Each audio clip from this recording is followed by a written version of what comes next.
আমন্ত্রণ জানাচ্ছি ব্যবসা বাণিজ্য আর অর্থনীতির সবশেষ খবর নিয়ে নিউজ 24-এর নিয়মিত আয়োজন বিজনেস আওয়ারে শনি থেকে বৃহস্পতিবার ঠিক দুপুর 1টায় প্রচারিত হচ্ছে এই অনুষ্ঠান।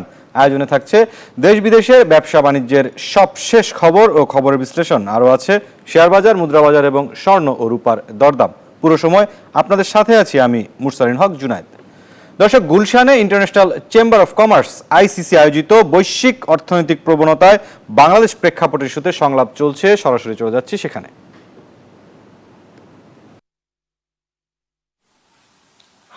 So there was a shop Uniqlo and I was in their shop in Shanghai, the Uniqlo shop, only to find a pair of jeans very nicely shelved with an RMB 250 or 249 price tag, and you know what?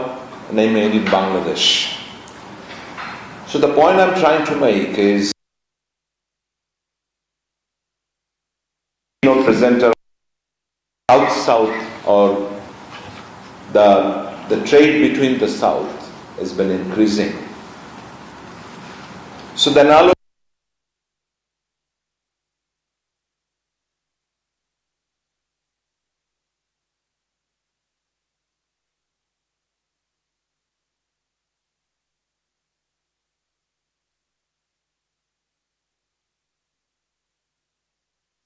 of supply chain happening globally, happening in the world.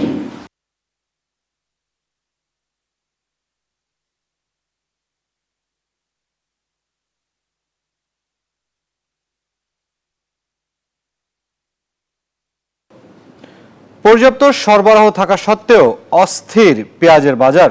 এক মাসের ব্যবধানে কেজিতে দাম বেড়েছে 23%। আমদানি বন্ধ থাকায় বেশি লাভের আশায় পেঁয়াজ মজুত করছে কৃষক। এই সুযোগে বাজার অস্থির করে তুলছে মধ্যস্বত্বভোগীরা। বাজার নিয়ন্ত্রণে তদারকি জোরদার করার পরামর্শ বিশেষজ্ঞদের। বিস্তারিত মরিয়ম আজিজ মৌরিনের প্রতিবেদনে। দেশের সবচেয়ে বড় পেঁয়াজের মোকাম রাজধানীর শ্যামবাজার। বিভিন্ন অঞ্চল থেকে পেঁয়াজ আসে এই বাজারে।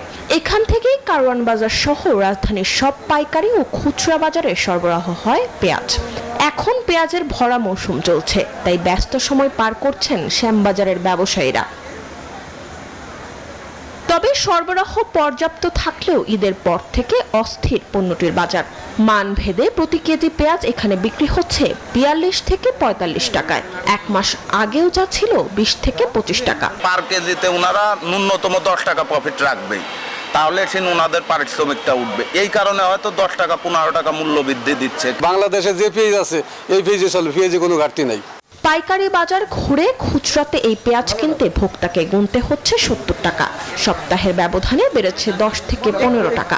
আপনার যে পেঁয়াজগুলি রাখি পেঁয়াজ, এগুলি এখন চাঙে রাখতে আছে। ওই পেঁয়াজটার দাম বেশি। যেমন আপনার ফরিদপুর আছে, নাটোর আছে, বিভিন্ন জায়গার পেঁয়াজ আছে, দামে কোয়ালিটির বেশ কম, জিনিসও বেশ কম আছে। ভরা মৌসুমে দাম বৃদ্ধির কোনো যৌক্তিক কারণ দেখাতে পারছেন না কোনো পক্ষ। আমরা ক্ষেত উৎপাদন করে ন্যায্য মূল্য দাম পাচ্ছি না। সিন্ডিকেট করে এই পেঁয়াজই দেখা যাচ্ছে আমরা পাচ্ছি 1500, তারা পাচ্ছে 2000 টাকা। এদিকে চাষিরা বলছেন প্রতি কেজি পেঁয়াজ উৎপাদনে তাদের খরচ হচ্ছে 37 থেকে 38 টাকা, কিন্তু দাম উঠাতে না পেরে লোকসানে তারা। এমন পরিস্থিতির জন্য বাজার সিন্ডিকেটকে দুষছেন চাষিরা। পেঁয়াজ চাষে যে বিঘা প্রতিতে 40 থেকে 50 হাজার টাকা খরচ হয়, সেক্ষেত্রে কৃষক কিন্তু ন্যায্য মূল্য পাচ্ছে না। বাজার নিয়ন্ত্রণটা যখন রাখে, কৃষক যেন ন্যায্য মূল্য পায়। এদিকে কৃষি অর্থনীতিবিদরা বলছেন আমদানি বন্ধ থাকায় বেশি দামের আশায় পেঁয়াজ মজুত করছে কৃষক। সরবরাহ ব্যবস্থাপনায় কোনো না কোনো জায়গায় আপনার ত্রুটির কারণে এটা মূল্য বৃদ্ধি পেয়ে থাকতে পারে। আর সাপ্লাই যখন দীর্ঘমেয়াদী যদি এটার যদি সমাধান করতে চান, তাহলে আপনার প্রোডাকশন হাত দিতে হবে, লোকাল প্রোডাকশনে।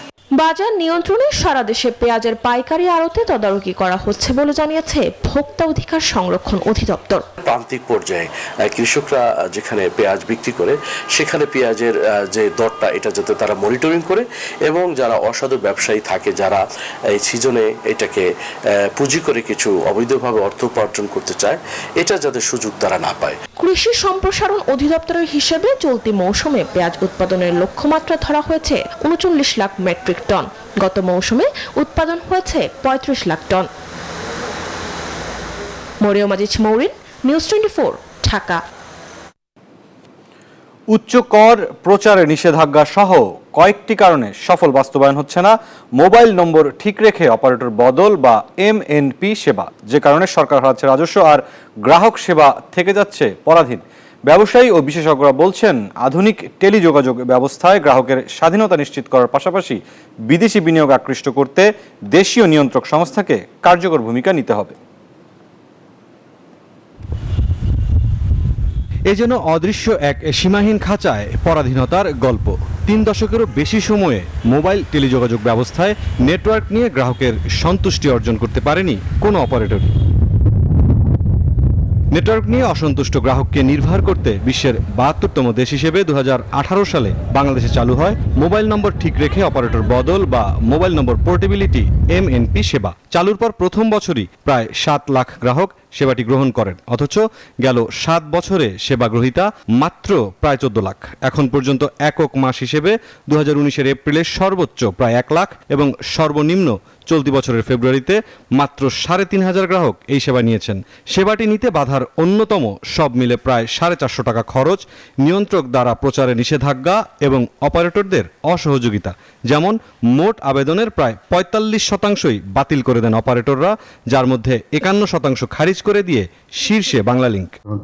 তার দেরি করছি না। এমএনপি সেবার চ্যালেঞ্জ ও সম্ভাবনা নিয়ে এই কর্মশালায় হতাশার কথা জানান অর্ধেক বিদেশি অংশীদারিত্বে দেশের একমাত্র সেবাদাতা প্রতিষ্ঠানটি। কিছু কিছু যে এই রোড ব্লকগুলো আমাদের আছে, এগুলো যদি আমরা কেটার করতে পারি এবং আমাদের কমিশনরা এবং যারা যারা দায়িত্বে আছেন ওরা যদি কেটার করতে পারি, আমি তো মনে করি ইনশাআল্লাহ investors will be more than happy to come. সমস্যা সমাধানে নিয়ন্ত্রক সংস্থা এগিয়ে এলে রাজস্ব আয়ের পাশাপাশি নেটওয়ার্কের মান বাড়বে বলে মনে করেন সংশ্লিষ্টরা। এবং যদি এখানে ভলিউম বেড়ে যায় তাহলে সে অনেক বড় একটা অ্যামাউন্ট পাবে, যেটা কিনা এখন ওই সোনার হাঁসের ডিমের মতো অবস্থা, যে এখন ভলিউম কমে গেছে, কম পাচ্ছে। কাস্টমার সার্ভিসের দিকে যদি খেয়াল করা হতো তাহলে যে রেগুলেশনগুলো নিয়ে আপত্তি আছে, যে রেগুলেশনগুলোকে কাস্টমারের সার্ভিসটাকে ইন্টারাপ্ট করছে, সেগুলোকে অবশ্যই দ্রুত প্রত্যাহার করা উচিত ছিল।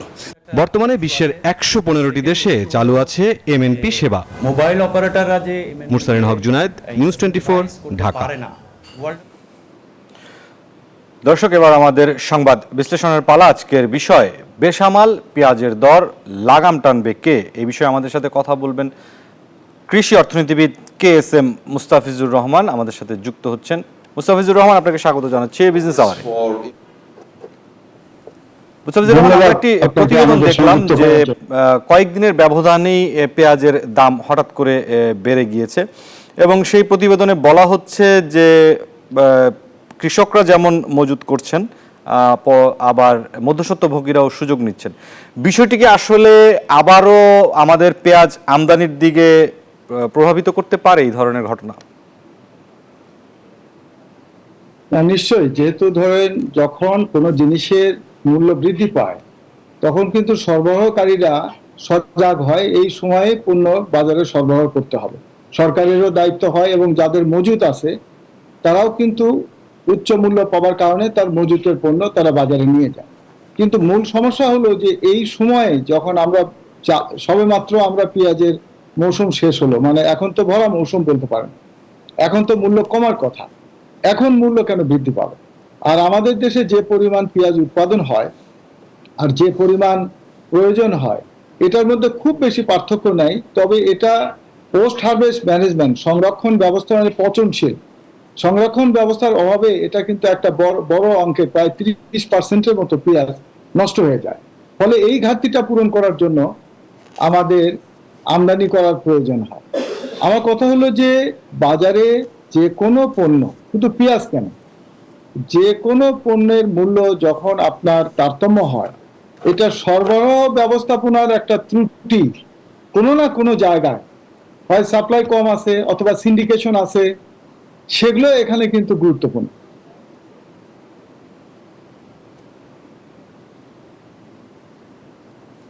আপনি কি আমাকে শুনতে পাচ্ছেন? যে মুস্তাফিজুর রহমান, আমরা যে বিষয়টি জানতে চাই যে প্রতিবারই আসলে এই যে পণ্য আমদানি করার পর আসলে একটি পণ্যের দাম কিছুটা হলেও নিয়ন্ত্রণে চলে আসে, এই যেই বিষয়টি, এখানে আসলে মধ্যস্বত্বভোগী বা আমদানিকারক তাদের কোনো সম্পৃক্ততার কোনো সন্দেহ করার অবকাশ আছে কিনা? আছে, প্রশ্নের উত্তর হলো আছে। কারণ হলো পেঁয়াজটা দেখুন কত হাত হয়ে যে ভোক্তার কাছে যাচ্ছে, যিনি আমদানিকারক তিনি নিয়ে এসে দিচ্ছে আড়তদারকে, আড়তদার থেকে যাচ্ছে পাইকারি বাজার, পাইকারি বাজার থেকে যাচ্ছে ক্ষুদ্র বাজার, মানে রিসেলার যারা রিটেইলার খুচরো বিক্রেতার কাছে, খুচরো বিক্রেতা আবার বাজার ভিত্তিক তাদের বাজার সংগঠন আছে। সরবরাহর ব্যবস্থাপনার পুঙ্খানুপুঙ্খ বিশ্লেষণের প্রয়োজন আছে, কারণ আমাদের কিন্তু দেখুন ভোক্তা অধিকার আইন আছে, বিশেষ ক্ষমতা আইন আছে, বাজার তদারকি করে ম্যাজিস্ট্রেট মহোদয় তাৎক্ষণিকভাবে এটার সমাধান করতে পারে এবং তদারকিও হচ্ছে। তারপরেও আমি বলবো, এবং উৎপাদনের সাথে আবার কনজামশনেরও একেবারে যে বিস্তর পার্থক্য তা না, এবং সরকারও কিন্তু এটা কোনো রকম যেটা কাস্টম ডিউটি ছাড়াই এটাকে আনার অনুমোদন দিয়েছে। তো এটা এই মুহূর্তে এটা এইভাবে বাড়ার কোনো বৃদ্ধি পাওয়ার কোনো কারণ আমরা দেখি না, যদি না এখানে সরবরাহ ব্যবস্থার মধ্যে কোনো না কোনো বা বিতরণ এবং হলো তদারকির মধ্যে কোনো না কোনো জায়গায় আমাদের আরো নজর দেওয়ার প্রয়োজন আছে, এটা আমার কাছে মনে হয়। আর যদি দীর্ঘমেয়াদী সমাধান চান তাহলে আমাদের দেশে এই যে ধানের জমিতে 72% জমি আটকায় গেছে, এটাকে যতক্ষণ পর্যন্ত আপনি সরায় 50% ধানের জমিতে আনতে না পারবেন ততক্ষণ পর্যন্ত এই সমস্ত ফসল, আপনার ডাল, তেল, মশলা জাতীয় ফসলের অভাব থাকবেই। এবং এই বিজ্ঞানটা আমাদের কৃষি মন্ত্রণালয়, কৃষি সম্প্রসারণ, কৃষি গবেষণা, কৃষি শিক্ষা তাদেরকে ফিগার আউট করতে হবে আমি 50% জমি ব্যবহার করে কিভাবে আমি একই পরিমাণ উৎপাদনশীলতা রাখতে পারি। তার জন্য ভ্যারাইটাল চেঞ্জ, ম্যানেজমেন্ট প্র্যাকটিসের চেঞ্জ এবং ন্যানো টেকনোলজির ফার্টিলাইজার এবং মাইক্রোব বেস ফার্টিলাইজার যেগুলো আমাদের দেশে আসে নাই, আসতে দেওয়া হয় নাই অথবা আসে নাই, এগুলো যখন আপনার সমন্বিত ব্যবস্থাপনা যখন আসবে তখন আমাদের ধানের উৎপাদন বৃদ্ধি পাবে 30% এবং জমি কমে যাবে 30%। আর অন্যান্য ফসলেও হাইব্রিড এবং সুপার হাইব্রিডের চাষের কারণে আপনাদের জমি বেঁচে যাবে, সেই জমিতে আমরা পেঁয়াজের চাষ করব, ডালের চাষ করব, তেল জাতীয় ফসলের চাষ করব, তখন আমাদের আমদানি নির্ভরশীলতা কমে যাবে। লোকাল ইন্ডাস্ট্রিকে যদি প্রায়োরিটি না দেওয়া হয় তাহলে শুধুমাত্র এই ডিউটি কমায়া, মুদ্রাস্ফীতি কমানোর জন্য ব্যাংকের রেট অফ ইন্টারেস্ট বাড়িয়ে এর মধ্য দিয়ে এটা সমাধান হবে না, এটা হয় নাই।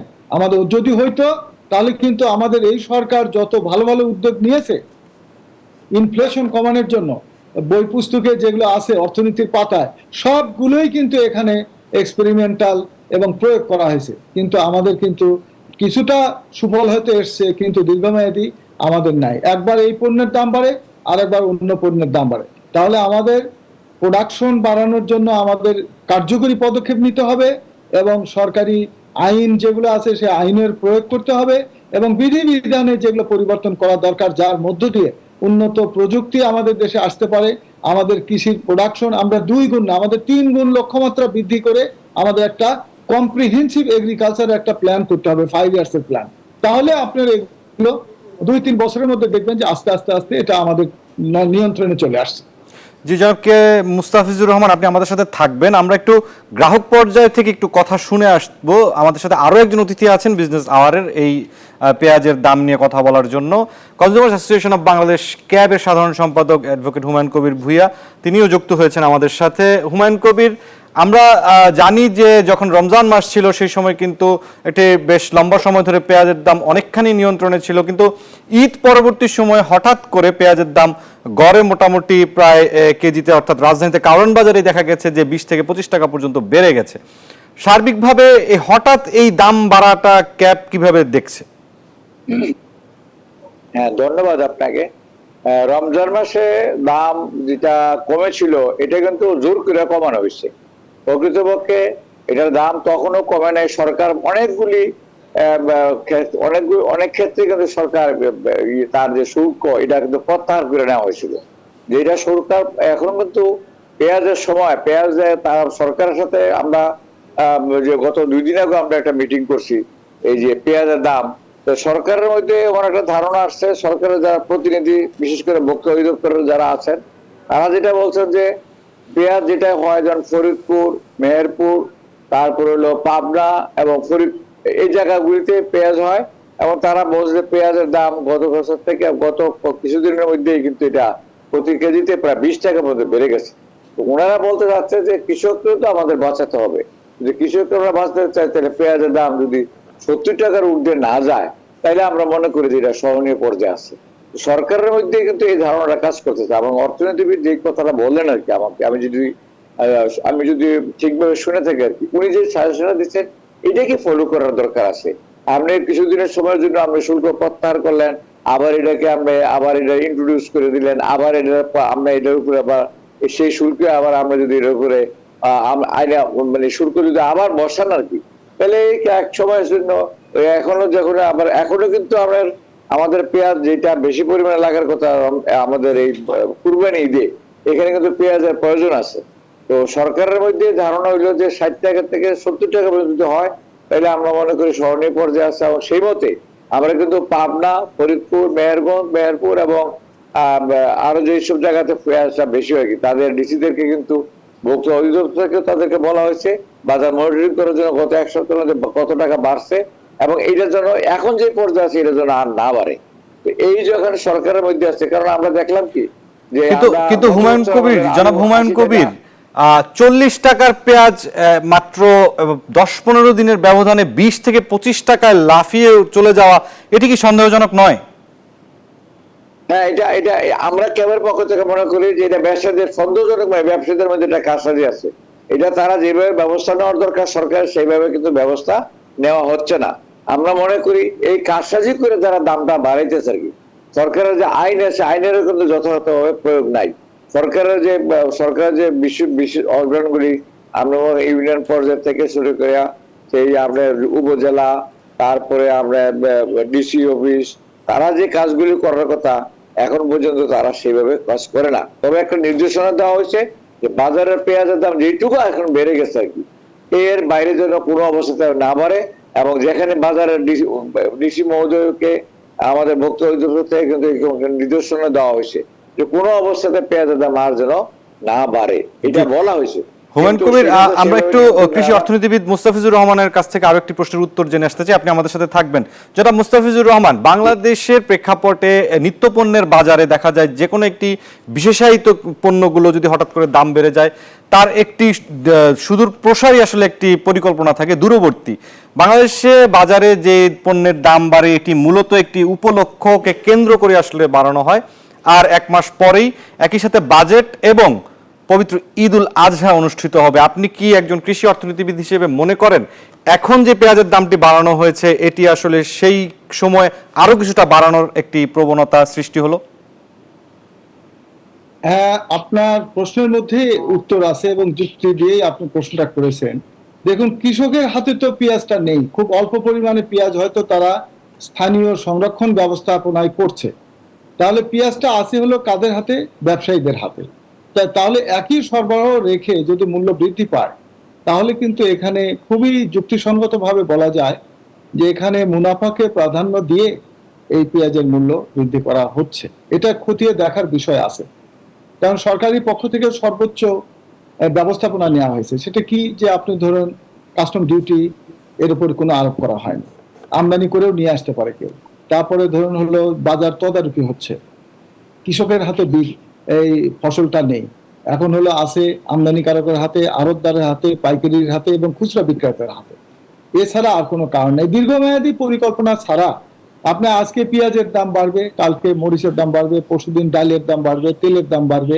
এটাকে সহনীয় আনতে গেলে আপনার ডিমান্ড কতটুকু, আমাদের প্রোডাকশন কতটুকু, আর এর সরবরাহর উৎসটা কোথায় এবং কোন মাসে কোনটার এলসি যাবে কি যাবে না, সেগুলোকে আপনার একটা সম্পূর্ণ একটা ব্যবস্থাপনায় আপনার মনিটরিংটাকে জোরদার করলে এটা নিয়ন্ত্রণ করা যাবে।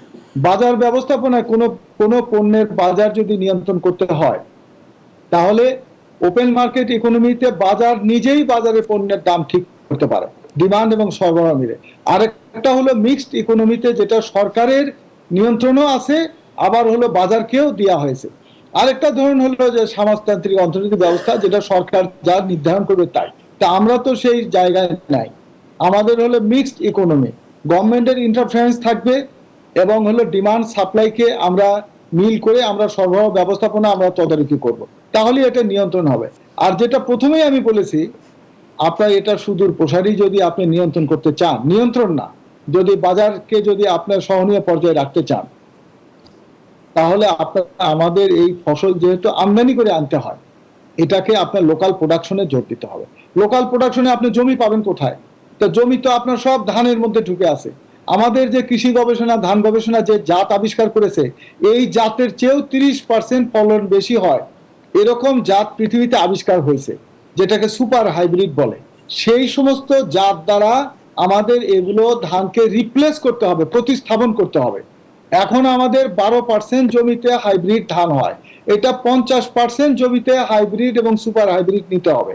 তাহলে আমরা যে 72% জমিতে যে ধানের চাষ করি, সেখানে আমার 50% জমি আমি ধান দিয়ে আমার ওর চেয়ে বেশি ফলন পাবো। তাহলে এবং অন্যান্য ফসলেও ভ্যারাইটাল চেঞ্জটা আনতে হবে, মাস্ট আনতে হবে, এবং এর কাল্টিভেশন প্রসেসে প্রোডাকশন টেকনোলজির মধ্যে নতুন প্রযুক্তি নির্ভর পণ্য ঢুকায় দিতে হবে। সেটা কি? সেটা হলো আপনার ফার্টিলাইজারের চেঞ্জ আনতে হবে। আমরা ধরেন ওই ইউরিয়া, টিএসপি, তারপরে মিউরেট অফ পটাশ, সালফার, এগুলো রাসায়নিক সার আমরা দিচ্ছি।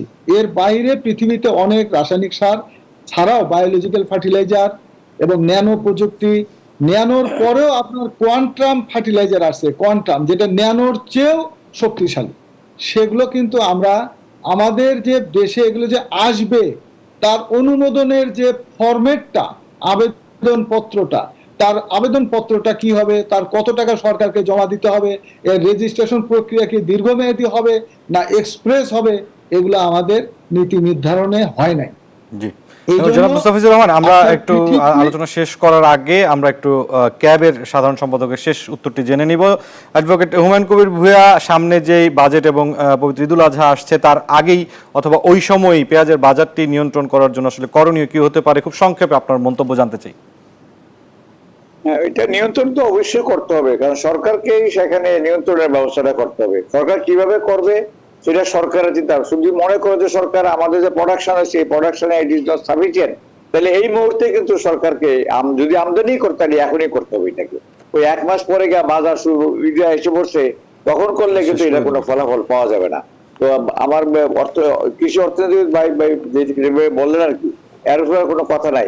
আমি যদি 72% জমি যদি আমি শুধু ধানের জন্য চালের জন্য করি, তাহলে আমাদের যে ডালের দরকার আছে, আমাদের পেঁয়াজের দরকার আছে, আমাদের আলুর দরকার আছে, যখন যেটা লাগে আর কি, সেটা পরিণত পাবো। এই জন্যই যেটা উনি যেটা বলছে যে আমাদের ওই যে আমাদের ফার্টিলাইজারের ক্ষেত্রে আমাদেরকে আগে আসতে হবে, কোনটা দিলে আমাদের ফসল বেশি হবে, কোন ফসলটা কখন করলে পরে আমি বেশি কত জমিতে করব। আর আমাদের দেশে যদি কিছু বর্ণনা করে আমি একটা কথা বলবো, আমাদের দেশে কিন্তু স্ট্যাটিস্টিক্স পণ্যের জন্য কতটুকু লাগবে, তার আমাদের কতটুকু আছে, চাহিদা অমুক্ত অর্থনীতি আর বাজার নিয়ন্ত্রণ করতে পারেন না। সাপ্লাই এন্ড ডিমান্ড আমরা ঠিকঠাক দেবো, তাইলে আপনাকে সাপ্লাই ঠিক রাখতে হবে। সাপ্লাই ঠিক রাখতে হলে আমরা যদি আমি ইম্পোর্ট করতে না চাই, তাহলে আপনাকে পণ্যের উৎপাদন বাড়াইতে হবে। সেই উৎপাদন বাড়ানোর জন্য আমাদের অর্থনীতিবিদ যেভাবে বলেন আর কি, সেই পদ্ধতিতে আমাদেরকে যেতে হবে। এবং ওনার এই পদ্ধতি, এইটা ওনার মতো যারা এই ধরনের জ্ঞানী লোক যারা এইসব চর্চা করেন, তাদেরকে নিয়ে সরকারের উচিত যে এখন ভাই যে কথাগুলি বলেন আর কি, ওনাকে নিয়ে ওনার থেকে কিভাবে বাজার নিয়ন্ত্রণ করার জন্য আমাদের পণ্যের আমরা কিভাবে পণ্য বাড়াইয়া উৎপাদন করতে পারি সেদিকে যাওয়া উচিত। এবং বাজার যদি তারা যদি মনে করে সঠিকভাবে তাদের কাছে যদি স্ট্যাটিস্টিক থেকে থাকে, সেই স্ট্যাটিস্টিক অনুযায়ী আমাদের যে ফসল হয়েছে এটা যদি আমাদের জন্য এনাফ না হয়, তাহলে এটা আমদানি করতে হবে। এবং আমদানি করতে হবে শুল্ক প্রত্যাহার করেই করতে হবে। সরকারের হাত অনেক লম্বা, সরকার প্রয়োজন এখানে এই রমজান ঈদের জন্য, ঈদুল আজহার জন্য ভর্তুকি দিবে, দরকার সরকারে ভর্তুকি দিয়ে হলে সরকার তার প্রজাদেরকে, তারা তো রাজা আমরা মনে করি, এই প্রজাদেরকে, আমরা যারা প্রজা, আমাদেরকে শান্তিতে রাখতে হলে সেইভাবে তাদেরকে ব্যবস্থা নিতে হবে।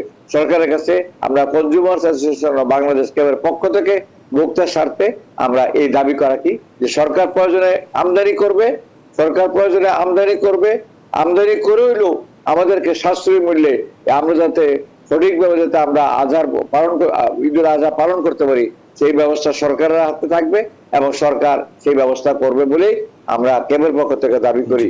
জি, অ্যাডভোকেট হুমায়ুন কবির ভূঁইয়া এবং KSM মুস্তাফিজুর রহমান, আপনাদের দুজনকে অসংখ্য ধন্যবাদ বিজনেস আওয়ারে যুক্ত হওয়ার জন্য। ধন্যবাদ আপনাকে। দর্শক, আমরা সংবাদ বিশ্লেষণে ছিলাম। বিজনেস আওয়ারের সময় হলো একটি বিরতির, ফিরছি অন্যান্য সংবাদ নিয়ে, সাথে থাকুন। আবারও স্বাগত জানাচ্ছি বিজনেস আওয়ারে। এবারে শেয়ার বাজারের খবর।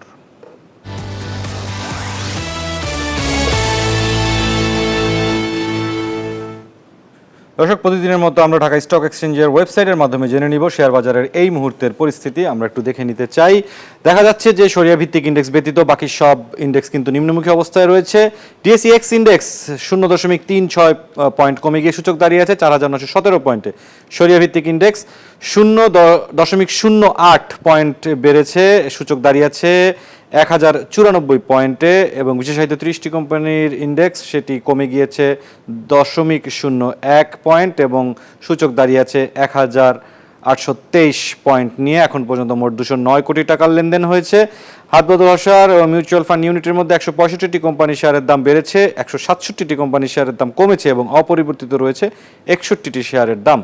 আমরা একটু দেখে নিব আমাদের মুদ্রার বিনিময় মূল্যের এই মুহূর্তে কি অবস্থায় রয়েছে সেই জিনিসটি জেনে নিতে চাই। মার্কিন ডলার 121 টাকায় কিনে বিক্রি হচ্ছে 122 টাকায়, ইউরো 132 টাকায় কিনে বিক্রি হচ্ছে 133 টাকায়, পাউন্ড 150 টাকায় কিনে বিক্রি হচ্ছে 155 টাকায়, চীনা ইউয়ান কেনা যাচ্ছে 15 টাকা 50 পয়সায়, বিক্রি হচ্ছে 17 টাকা 30 পয়সায়, সৌদি রিয়াল 32 টাকায় কিনে বিক্রি হচ্ছে 33 টাকা 10 পয়সায়, ভারতীয় রুপি কেনা যাচ্ছে 1 টাকা 32 পয়সায় এবং বিক্রি হচ্ছে 1 টাকা 42 পয়সায়। জেনে নিব স্বর্ণ ও রূপার দরদাম।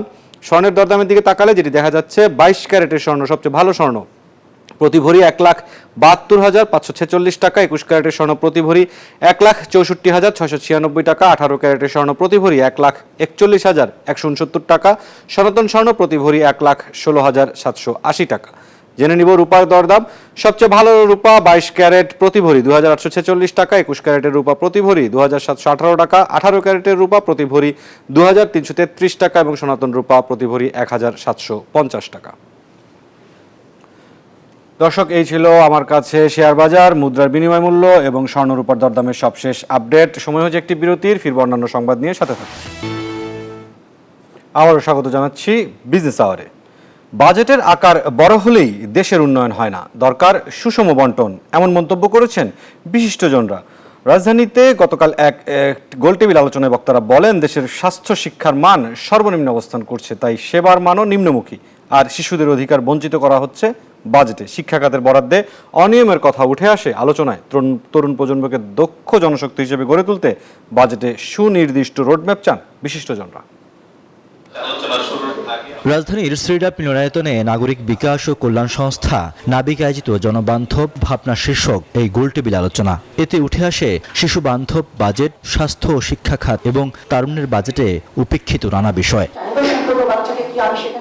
বক্তারা বলেন, বাজেটে শিশুরা অধিকার বঞ্চিত হচ্ছে। নেই পর্যাপ্ত খেলার মাঠ, পোশাক খাতে কর্মরত প্রায় 50 লাখ নারী কর্মজীবীর সন্তানদের জন্য নেই ডে কেয়ার। দুর্নীতির কারণে স্বাস্থ্য খাতে দেয়া বরাদ্দের যথাযথ ব্যবহার নেই বলেও অভিযোগ বক্তাদের। এটা বলছি, তাদের সাথে বলছি কারণ আমি একজন ফুললি প্র্যাকটিসিং ব্যারিস্টার ছিলাম, ভালো চেম্বার ছিল।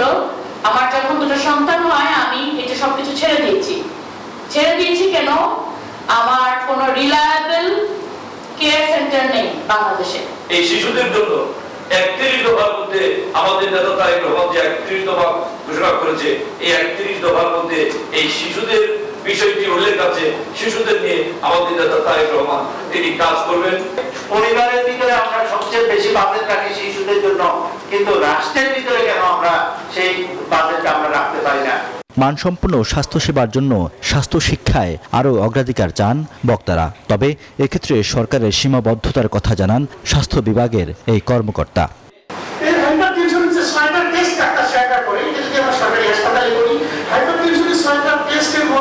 আপনারা জানেন যে সিরাপ দিয়ে ক্লিন করতে হয়, এসিডিটি করতে হয়, এরকম একটা টেস্ট আছে, ইসিজি লাগে, কি বলে সাইকার টেস্ট। আমাদের হিসাব হচ্ছে সরকারি হাসপাতালে করলে আমাদের 1167 টাকা।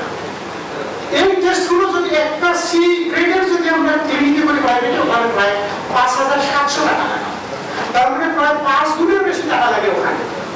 আমরা আমাদের সরকারি বাড়ানোর চেষ্টা করতেছি, বিরাট একটা অঙ্ক আমাদের টাকা ফেরত যায়। তার মানে আমরা এই টাকাটা এনজয় করতে পারতেছি না, যেটা আমাদের স্বাস্থ্যের জন্য ব্যয় হতে পারে, তা পাচ্ছে। শিক্ষা খাতের বাজেট সেশনে বরাদ্দে বৈষম্যের কথা তুলে ধরেন বক্তারা। এ সময় মেধার ভিত্তিতে নিয়োগ ও বিজ্ঞানসম্মত শিক্ষায় মনোযোগী হওয়ার পরামর্শ শিক্ষাবিদদের। আমাদের এডুকেশনের সঙ্গে সঙ্গে সায়েন্স টেকনোলজিতে আমাদেরকে প্রশিক্ষিত করা, একই সঙ্গে আমাদের সফিস্টিকেটেড আর্মামেন্টস আমাদের মিসাইল ব্যাটারিজ, নিউক্লিয়ার অপশনের দিকে চিন্তা করতে হবে। আমরা চাই বিশ্ববিদ্যালয়ের কনটেক্সট বিবেচনায় যেখানে যেই দরকার সেই অনুযায়ী বরাদ্দের জায়গাটা চূড়ান্ত করা, যেমন মাস্টার প্ল্যানের বরাদ্দের জায়গাটায় একটু ইতিবাচক দৃষ্টিভঙ্গি দেওয়া উচিত। তাতে হয় কি, বাচ্চারা একটু খুশি হবে। আগামীর বাংলাদেশে তরুণ প্রজন্মকে দক্ষ জনশক্তি হিসেবে গড়ে তুলতে রোডম্যাপ ও সময় উপযোগী বরাদ্দ দেওয়ার প্রস্তাব তুলে ধরেন বক্তারা। কয়েকটা বিষয় ঠিক করা উচিত যে যুবক এবং তরুণদের জন্য বিশেষ করে এটা জাতীয় ঐক্যমত হওয়া উচিত। রিয়াদ সুমন, নিউজ 24, ঢাকা। এখন থেকে ভারতীয় পোশাক বাংলাদেশে ঢুকলে তাতে প্রাইস ট্যাগ দিতে হবে কর, জানিয়েছেন বিটিএম এর সভাপতি শওকত আজিজ রাসেল।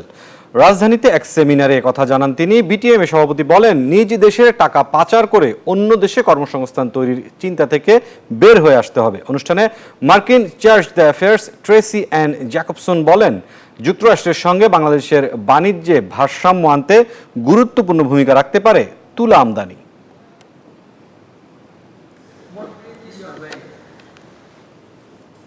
আমরা যখন বিদেশে এক্সপোর্ট করি আমরা প্রাইস ট্যাগ বসায় এক্সপোর্ট করি।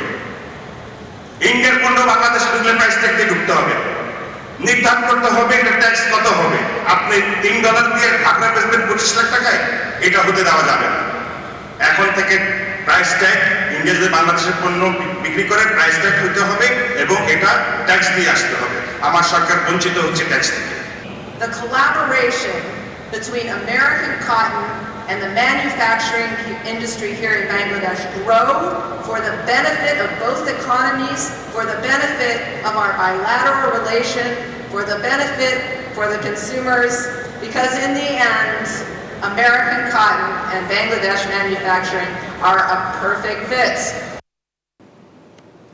পেপল, ওয়াইজ ও স্ট্রাইপের মতো আন্তর্জাতিক পেমেন্ট গেটওয়ে চালুর দাবি দেশের তরুণ উদ্যোক্তা ও ফ্রিল্যান্সারদের। মঙ্গলবার রাজধানীর প্রেস ক্লাবে বাংলাদেশ ফ্রিল্যান্সার ও আইটি প্রফেশনাল কমিউনিটির উদ্যোগে অনুষ্ঠিত সংবাদ সম্মেলনে এসব দাবি জানান কমিউনিটির সদস্যরা। এ সময় দাবির সমর্থনে প্রধান উপদেষ্টা ডক্টর মোহাম্মদ ইউনুস বরাবর পেশকৃত স্মারকলিপি পাঠ করা হয়। বক্তারা জানান, পেমেন্ট সেবাগুলো চালু না হওয়ায় আন্তর্জাতিক ক্লায়েন্টদের সঙ্গে কাজ করতে বিশেষ সীমাবদ্ধতার মুখোমুখি হচ্ছেন তারা। বাংলাদেশের অর্থনৈতিক সম্ভাবনা ও আইটি খাতের অগ্রগতির লক্ষ্যে আন্তর্জাতিক পেমেন্ট সিস্টেমের সহজলভ্যতা সময়ের দাবি উল্লেখ করে সংশ্লিষ্ট কর্তৃপক্ষের নিকট অবিলম্বে কার্যকর পদক্ষেপ গ্রহণের দাবি জানান তরুণ ফ্রিল্যান্সাররা। ওয়াইজ, স্ট্রাইপ ও অন্যান্য আন্তর্জাতিক পেমেন্ট গেটওয়ের অনুপস্থিতি আমাদের এই পথে বড় বাধা হয়ে দাঁড়িয়েছে। বৈদেশিক অর্থ গ্রহণে চরম জটিলতা ও সীমাবদ্ধতার কারণে বাংলাদেশের অসংখ্য দক্ষ তরুণ ফ্রিল্যান্সার ও উদ্যোক্তা বৈশ্বিক বাজারে প্রতিযোগিতা করার সুযোগ থেকে বঞ্চিত হচ্ছেন। আন্তর্জাতিক পেমেন্ট গেটওয়ের সুবিধা চালু হলে 3-0 থিওরির বাস্তবায়ন আরও দ্রুত ও কার্যকরভাবে সম্ভব হবে। এবারে বন্দর বাণিজ্যের খবর।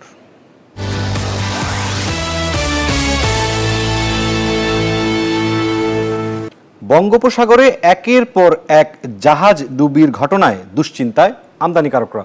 বন্দর চ্যানেলে এখনো ডুবে আছে 21টি জাহাজ। আরও কয়েকটি জাহাজ উদ্ধার করা হলেও এই 21টি জাহাজের নেই কোনো হদিস। দীর্ঘদিন ধরে ডুবে থাকা এই জাহাজগুলো উদ্ধার না হওয়ায় এবং সাগরে বয়াবাতি না থাকায় প্রায়ই ঘটছে দুর্ঘটনা। দ্রুত কার্যকর পদক্ষেপ গ্রহণের দাবি জানিয়েছেন জাহাজ ক্যাপ্টেন সহ সংশ্লিষ্টরা। আবু জাবেদের ছবিতে চট্টগ্রাম থেকে আরও জানাচ্ছেন নয়ন বড়ুয়া জয়। বঙ্গোপসাগরে একের পর এক জাহাজ ডুবির ঘটনা যেন থামছে না। চট্টগ্রাম বন্দরের বহিনগরে 24টি জাহাজ ডুবে গেলেও এর মধ্যে 21টি জাহাজ এখনো পানির নিচে যুগের পর যুগ। তবে কর্ণফুলী থেকে কয়েকটা পুরনো ডুবে যাওয়া জাহাজ উদ্ধার করেছে বন্দর কর্তৃপক্ষ। আমদানিকারক ও জাহাজ ক্যাপ্টেন সহ সংশ্লিষ্টদের অভিযোগ, সাগরের ডুবন্ত জাহাজ উদ্ধারে বন্দর কর্তৃপক্ষের তেমন কোনো ভূমিকা দেখা যায় না। এমনকি নৌ চলাচলের ক্ষেত্রে বড় কোনো সংকট তৈরি না করলেও আন্তর্জাতিকভাবে চট্টগ্রাম বন্দরকে বিপজ্জনক বন্দর হিসেবে চিহ্নিত করে রাখা হয়েছে। এছাড়া একদিকে যেমন সাগরে দেখা যায় না বয়াবাতি, অন্যদিকে বেড়েছে জাহাজের সংখ্যা, তাই বাড়ছে দুর্ঘটনাও। আগে যেরকম নদীগুলোকে তদারকি করত, নদী খনন করত, আজকাল আর সেইভাবে খনন করা হচ্ছে না। এটা কর্তৃপক্ষকে এটার ব্যাপারে উদ্যোগ নিতে হবে, যাতে আমাদের চ্যানেলটা সবসময় ক্লিয়ার থাকে। বয়াবাতির যথেষ্ট সংকট আছে, বয়াবাতি ঠিকমতো দিচ্ছে না, আর কিছু দক্ষ লোকেরও অভাব আছে। সেই চ্যানেলকে যদি সক্রিয় রাখতে হয় তাহলে অবিলম্বে এই চিহ্নিত করে এই জাহাজগুলো কোথায় ডুবেছে সেগুলিকে তুলে আনতে হবে, না হলে পরে আমাদের যে কোনো সময় বড় ধরনের সংকট সৃষ্টি হতে। তবে বন্দর কর্তৃপক্ষের দাবি, সাগরে বন্দর সীমানার মধ্যেই 21টি জাহাজ ডুবে থাকলেও জাহাজ চলাচলে তেমন কোনো প্রতিবন্ধকতা নেই। যেগুলো চ্যানেলের মধ্যে জাহাজ চলাচলের রাস্তার মধ্যে কিংবা জাহাজ চলাচলে কোনো রকম অসুবিধা সৃষ্টি করতে পারে, এরকম কিছু বুঝলে আমরা এগুলা সাথে সাথে রিমুভ করি। দীর্ঘদিন ধরে ডুবে থাকা এসব জাহাজ মাটির 30 থেকে 40 মিটার পর্যন্ত নিচে চলে গেছে। তাই সমুদ্রপথে দুর্ঘটনা রোধে ঘটনার সাথে সাথেই ডুবে যাওয়া জাহাজ উদ্ধারের দাবি আমদানিকারক ও জাহাজ সংশ্লিষ্টদের। নয়ন বড়ুয়া জয়, নিউজ 24, চট্টগ্রাম। দর্শক, এবারে জনপদের শিল্প ও বাণিজ্যের খবর।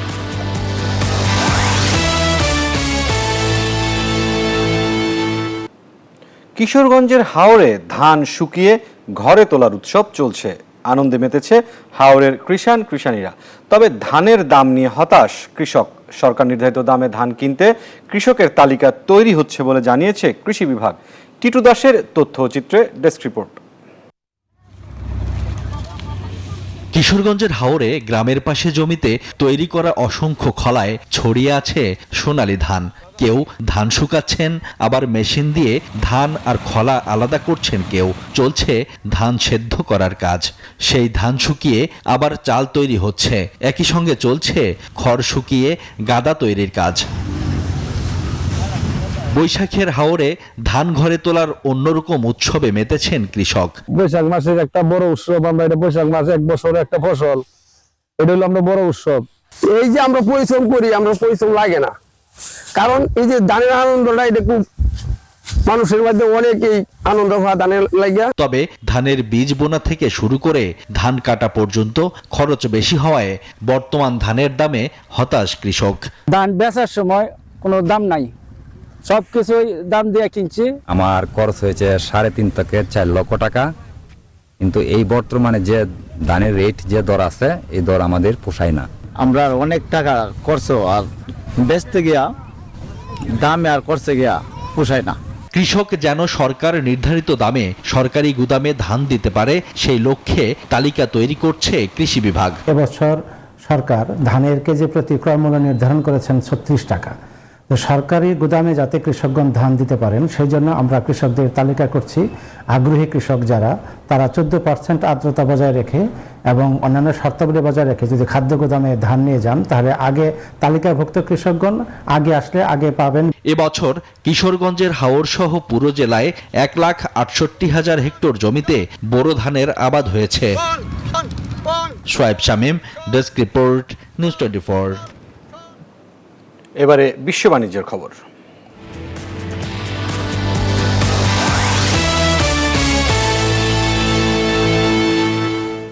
এবার যুক্তরাষ্ট্রের গাড়ি নির্মাতা প্রতিষ্ঠানগুলোকে রক্ষা করতে পদক্ষেপ নিতে যাচ্ছে ট্রাম্প প্রশাসন।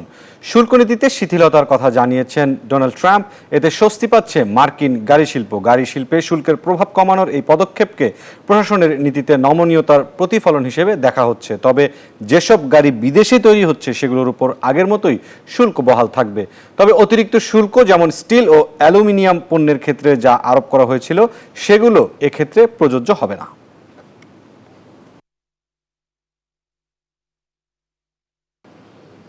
এই ছিল বিজনেস আওয়ারের আজকের আয়োজনে। সাথে থাকার জন্য ধন্যবাদ সবাইকে।